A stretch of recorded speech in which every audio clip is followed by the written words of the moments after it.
Hello and good morning, everybody. I have invited Natalie Spieth on the broadcast today to share her Lyme story. So the last 6 months now, it has been my passion to advocate for Lyme. I personally have not been affected with it, but I know many people that are, and it truly is one of the most debilitating diseases I think that's out there. And there's many reasons for this and all of these issues that come along with Lyme disease. But also the issues that these people are having, not being able to get help from insurance. It's not, recognized as a disease yet. So there's a lot of that stuff that goes on with it, not just the symptoms, like I said, the co-infections, but also the amount of money that people are having to spend on getting help and even getting. So Natalie is going to be sharing with me today. Natalie now for about 3 months. I've been blessed to meet her through Facebook, and you guys are truly going to be blessed by her story. Natalie has been completely almost bedridden for the last 4 years from Lyme, and I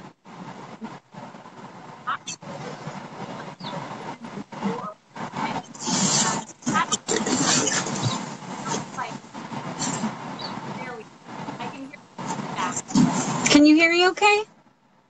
I can hear feedback better. Perfect. Okay. So we're going to start off by telling us your story. You were bit by a tick when you were 10. And then 4 years ago, when you were in school, you started having symptoms that were debilitating. So please tell us a little bit of, leading up to the last 4 years, how that's looked for you. Of course. So when I was 10, I got bit, and I really didn't have very many symptoms until 2013, until right after high school when I lost my period. And at the time, I was studying pre-med and doing a lot of running, and the doctor just said it's probably just because you're stressed. And I would slowly cut back on doing things, and it would, like, everything was very insidious. I was starting to get a lot of joint pain, a lot of like ear ringing and cackling in my ears. At night, I would wake up because my skin would be crawling, and I would think there'd be bugs in my bed, and it was just getting stranger and stranger, and always nauseous, and I didn't know why. And it, like, the highest peak of it all happened senior year in college when I was studying at Concordia, and I was starting to get really bad GI symptoms. Like, everything made me nauseous, and going to the bathroom was like really, really hard. I realized it would be like 8 days without going, and then I was just trying to figure things out, but nothing was really being resolved. And when I was in biology class, I was studying Lyme disease, and we had a lecture one day, and I was really not feeling well, and I went out into the corridor and prayed just for answers about the pain that I was having and what was really going on. A lot of the symptoms of Lyme disease matched with what I was experiencing, but it just seemed too crazy. And that afternoon, I went into the hospital for a bowel obstruction, and the diagnosis came about 4 months later, but I started trying a lot of things for about 2 years. I tried 30 rounds of ozone. I did a lot of hyperbaric dives. We got a hyperbaric chamber donated to our house, which was such a blessing. But unfortunately, between all of the pharmaceuticals that I was taking orally and all of the holistic treatments that I was doing, acupuncture, you name it, I was still not able to get the nerves to my stomach to innervate to have a bowel movement, and I was still just having a lot of severe pain and severe fatigue and all the other symptoms associated with Lyme disease. And so it got to the point of me going up to UC Davis to treat at their infectious disease ward. Sorry if you can't hear it, there's a car going by. So I went up to UC Davis to treat there, and they wanted to put a pacemaker in my stomach to help with the gastroparesis. That can be very common in Lyme patients to develop gastroparesis, in which the emptying of your stomach does not function at a normal level.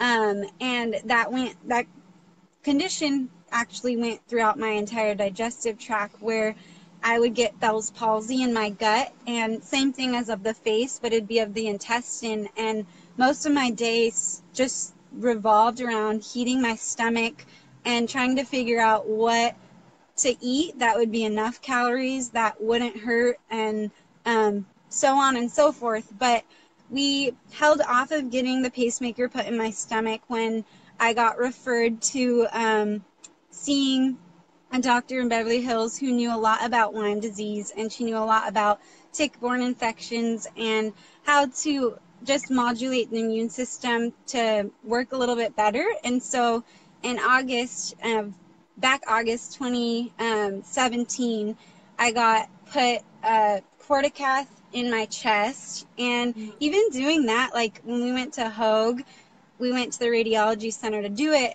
I wasn't allowed to say the L word. I wasn't allowed to say that, I was going in for Lyme disease. I just had to say immunodeficiency. And it was really like just walking on eggshells, trying to do all of that.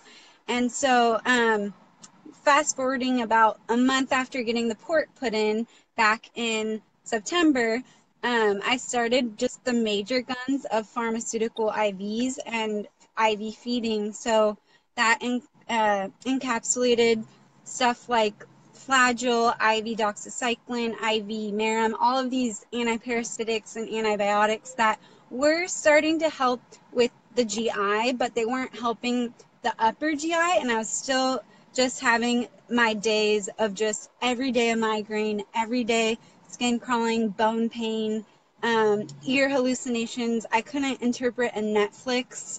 It was just like I was jello. I couldn't tolerate my voice just from the extreme inflammation that Lyme causes on your central nervous system.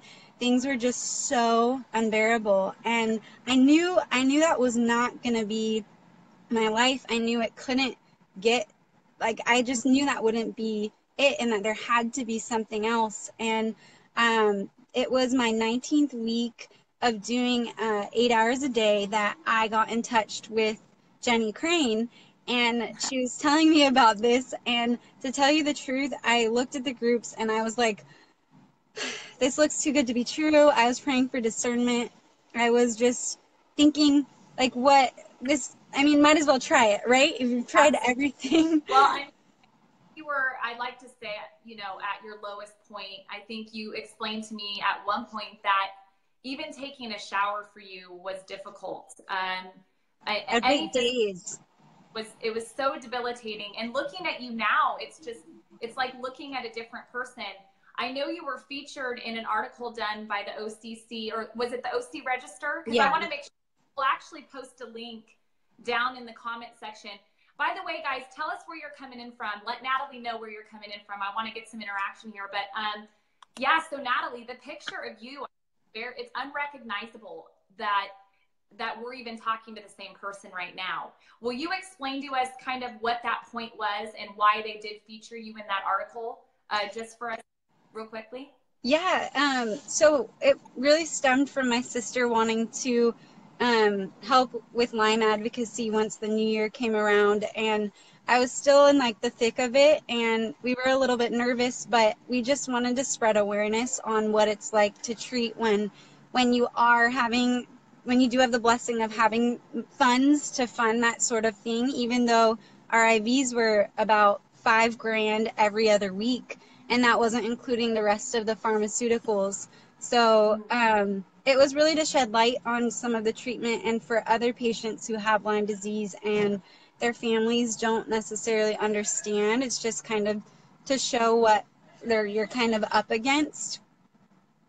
Yeah, and the more that I figure out about Lyme and the struggles that people are dealing with, it's not just the co-infections or the disease or anything like that. Just getting a diagnosis is almost impossible because the insurance issues, and it costs money. I mean, you've been blessed to have parents that have been able to support and help you so much, but you're sharing with me that a lot of these people are, devastated financially by just trying to even get a diagnosis. And when they do get a diagnosis, from there, it's there's not even a treatment plan, and they're just trying all these things and going into financial ruin because of it. So this is really, guys, this is a big deal. Awareness of what we have here and what Natalie is going to share is going to be imperative. I believe it's going to be a big deal. So before we get into NRF2 activation and NRF1 activation and what has completely turned your health, I want to make the statement that, you know, these statements are not meant to cure, treat, prevent, or mitigate disease. We are not talking about a cure.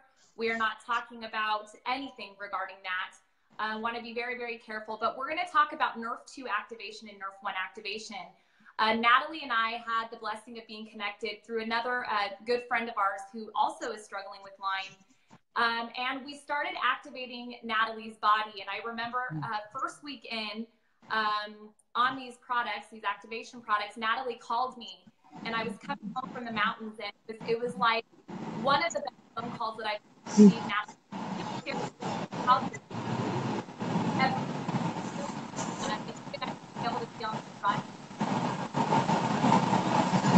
Wait, say that last part one more time. It kind of cut out. I just said, will you just share your journey with activating your body now and kind of how that's changed everything for you? Honestly, it just started with like having more energy and feeling a lot more clear-headed and being able to tolerate clothes first thing in the morning versus baggy clothes that hurt when you have bad Lyme disease. And it was just little by little. I noticed a lot less headaches and migraines, and just like wanting to do more and wanting to be with friends again, and feeling like, oh my gosh, I don't need as much of my glutathione. I don't need as much of all my other things because my body just started working better and better and better. And it's interesting. It's just been better every day since. For me, I did double up on my doses for NRF1 and NRF2, and then I'll let you get into the Vitality Stack, but also taking that too.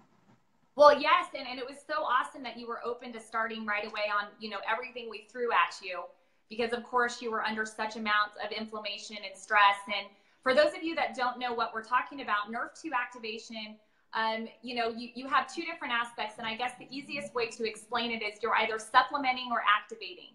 So what we're finding is that supplementation is a completely different thing, but when you're activating your body, it's called the NRF2 pathway, NRF1 pathway in your body. We can send you information if you're curious, but really all about on your body.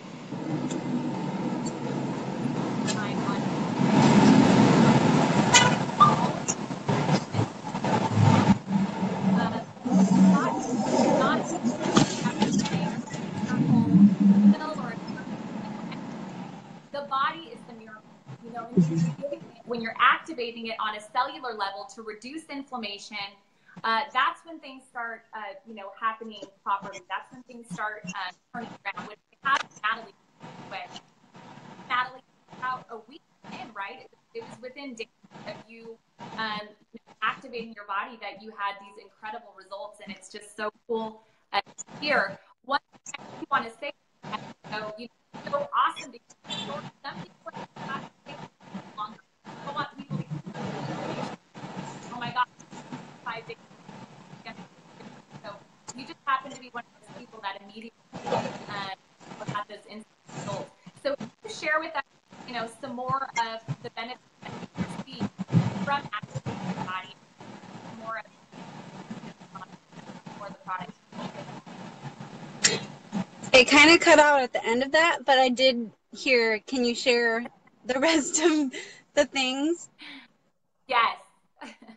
Okay. Can you hear me okay? You're cutting out again.